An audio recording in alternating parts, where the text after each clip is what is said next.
Hey, it's James here from Content Snare. This is just the first of I'm going to start doing some product update videos for you guys, just sort of keep you in the loop about what we're working on, what's been released.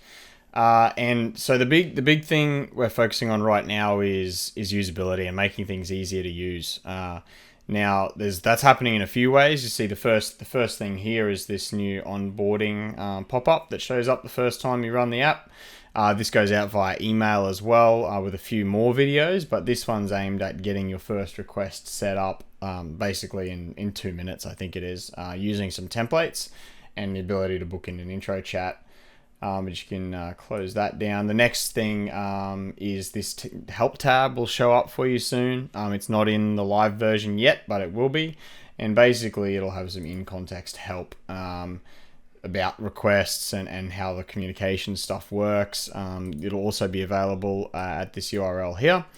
But you won't need to worry about that because it'll be built into the app, just to sort of help you through.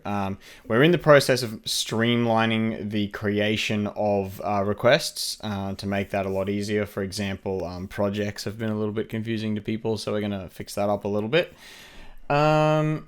But I'll actually first I'll go into some new calendar items here.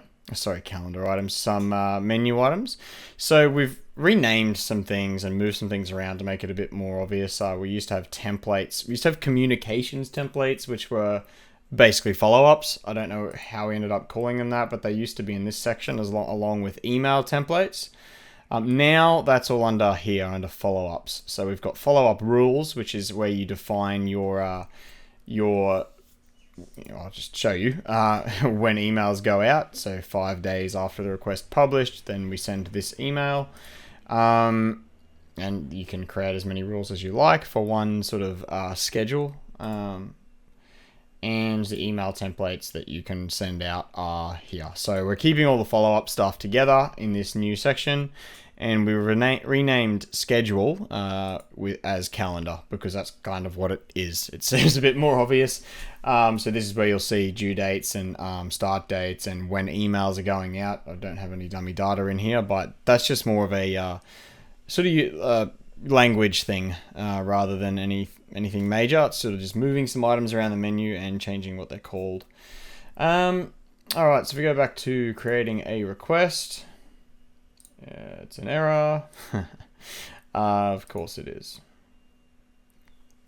That's why I'm on the demo site and not the live site. Alright, I just went back out, came back in again. Right, so first time you create a request, now it prompts you to create a client right away. So this is some of that sort of flow thing that I was talking about before you had to click the new client button, and that wasn't obvious. Client name. So we've also changed the name of this switch here. It used to be called whether it's an internal project or not. We realize that doesn't make much sense at all, so we've changed it to follow-ups being internal or external. The difference there being if you don't want to send your client emails, you're handling the content, you'd set this to an internal project, so you get all the emails about, due dates and stuff rather than your client. So basically we'll ignore this email address and it'll just send them straight to your company's email address. That's been a pretty requested feature. We're just sort of changing the language there again.